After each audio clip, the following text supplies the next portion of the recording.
জুলাই মাসে আমার একটাই চাওয়া, ওসমান হাদি হত্যার বিচার আদায় করতেই হবে যে কোনো ভাবে। জনপদ ঝালকাঠি, জেলা পরিবার পরিকল্পনা ঝালকাঠি, ঝালকাঠি জেলার ভারপ্রাপ্ত ঝালকাঠি অর্থপাঠিক ঝালকাঠি সরকারি উচ্চ। এভাবে আর স্বৈরাচার, এভাবে আর অত্যাচার হতে না হয়। মনের ভিতর থেকে অনেক কিছু ফেটে যায়। আমি আমার ছেলের 11 মাস আগে বিয়ে করেছিলাম, আমি চাইছিলাম না যে আমার ছেলে। বিশেষ অতিথি হিসেবে উপস্থিত আছেন জনাব মামুনুল ইসলাম। জুলাই মাসে আমার একটাই চাওয়া, ওসমান হাদি হত্যার বিচার আদায় করতেই হবে যে কোনো ভাবে। তাতে যদি আমার মরে যেতে হয় ভাই, আমি মরে যাব। আমি তো শাহবাগে আন্দোলনের ডাক দেবো ইনশাল্লাহ। শাহবাগে যদি দেখি আমি কি হতে আছে পর্যবেক্ষণ আছে, আমি যদি বাচ্চা থাকি সুস্থ থাকি, যদি শাহবাগে যাই আমি আন্দোলনে ডাক দেবো।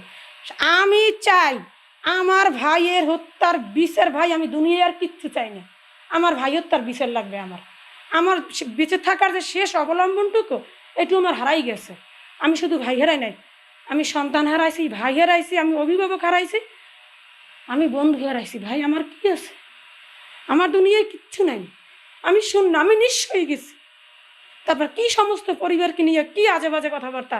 তার মানে এটা পরিবারকে বলে না, এটা আমার ভাইকে বলে। এটা একটা আমার ভাইয়ের আন্দোলনটাকে, আমার ভাইয়ের হত্যার বিচারটাকে নর্মালাইজ করার একটা প্রচেষ্টা। এই গুন্ডাগুলো কারা করতে আসে, এই প্রচেষ্টাগুলো, এই গুন্ডাগুলোরে খুঁজে বার করতে হইবে।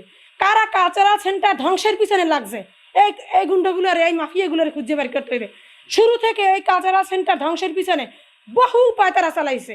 আমার কাছে বহু ফোন আসছে, তাতে সরকারের দিয়ে দেবো, তাহলে ওটা বন্ধ হয়ে যাক, অমুক সমুক তমুক।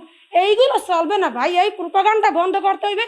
আর এই দালালগুলোরে খুঁজে খুঁজে বের করে ওসমান হাদির হত্যার বিচার আদায় করে, এই দালালগুলোরে খুঁজে সেন্টারের মধ্যে যদি কোনো এজেন্সির লোক থাকে বেছে বেছে বাইর করে ওগুলো সেন্টারের বাইরে পাক্কা মারি ফেলাই দিতে হইবে।